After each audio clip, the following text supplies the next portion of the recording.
this and this. What is going wrong for World Cup semi-finalists India?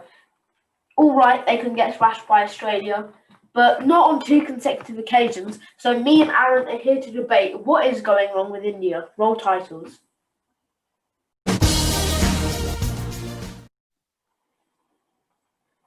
But before we do this, we shall see the scorecards of the first ODI and the second ODI.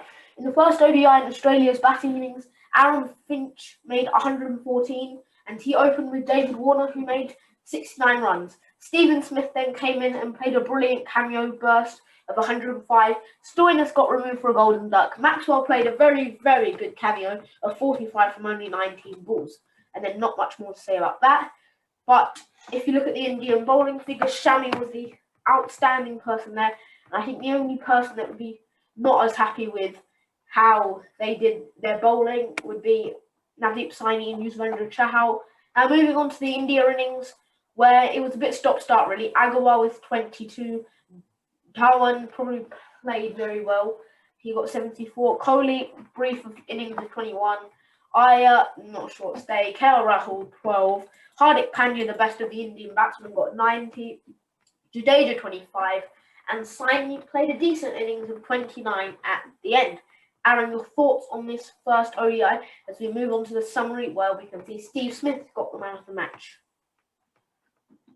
India were awful. India do not have, on paper, almost the lacking ability and weakness in their squad to justify this sort of result. Can we just go back to the India scorecard?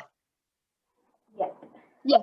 If we look at it, how much of a difference can we see here to that Australia scorecard? On the Australia scorecard, if we look here, we have, 69, 2 consecutive centuries. All right, you then get a golden duck, but then you get 45. Let's say a great cameo. Then you have 2 runs for Labuschagne, which again is not that great.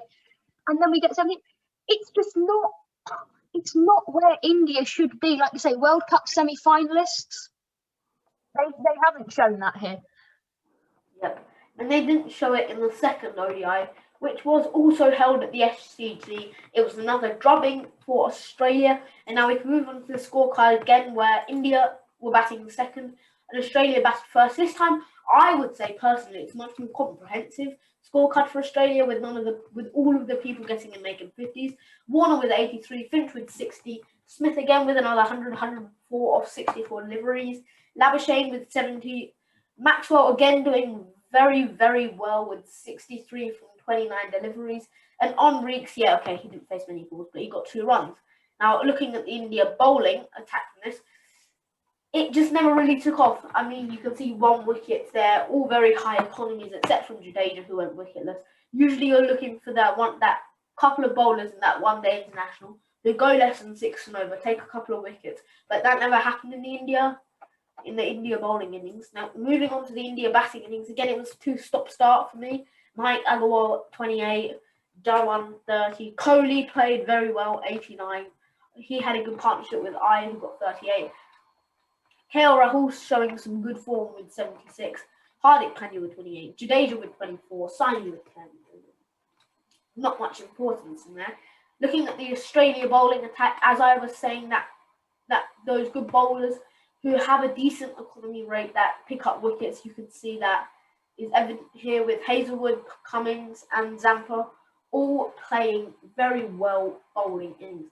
And I think, just to pick up on Aaron's point here, I don't think India are getting in very well. There's lots of good starts, but there are no conversions, like we see with Smith there again, and Finch. Aaron, what are your opinions on this? I think you made it very clear. It's much more comprehensive from an Australia point of view.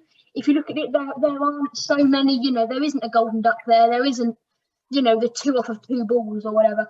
It's really a very comprehensive victory for Australia, despite the fact that they won by fewer runs, if you look at the top of the screen. Yeah, exactly. But if we look at India again, like you said, you would expect those couple of bowlers to get below 6 on economy. They haven't done that. Like you say, it's just not what we should be expecting from India, Yeah, fair enough. And now I think we can get into the proper debate. What is going wrong? Well, that's a very valid point. You know, what is going on? And we shall now have a full-on debate and discuss this. So, what is going wrong for India? That's the debate, and I hope you will all stay with us throughout the debate because it will be very interesting. Let's start this off then. What is going wrong for India? Do we think then, let's try and do this through the process of elimination. Can it be their squad? I don't think so. Nor do I. I don't think that it's their squad. Their squad is it's a very comprehensive squad. I think it covers all bases.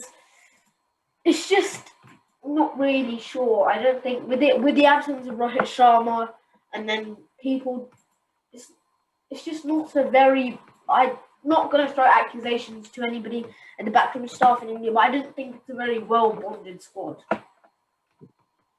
No. Do you think it could be something to do with the training though, on to an extent?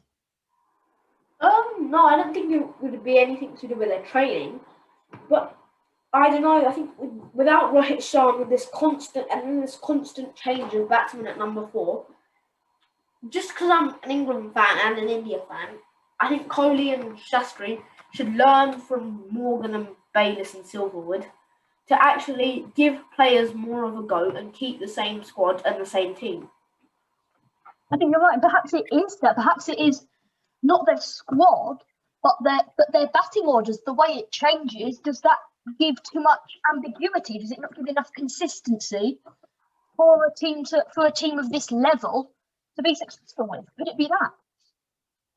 Maybe, and I think Sharma's absence is truly missing out. And I think if Kohli does not deliver this T20 World Cup, which is next year in India, in front of a home crowd, I don't think he should be given the captaincy of India anymore.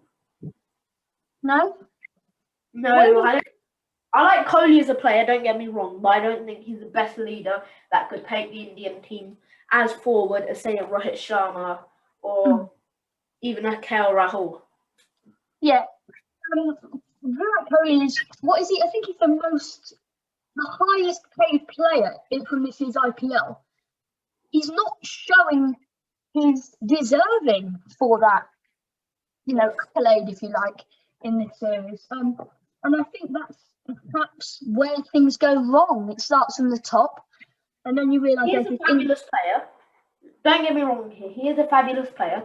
He still deserves his space in the Indian team, batting at number 3, being called their best batsman. But I think maybe freeing him of the pressure and the burden, say, of being captain and giving it to someone else like Rohit Sharma, who excels in that role of captaincy and who's proven that he can win silverware as a captain, would be a better decision.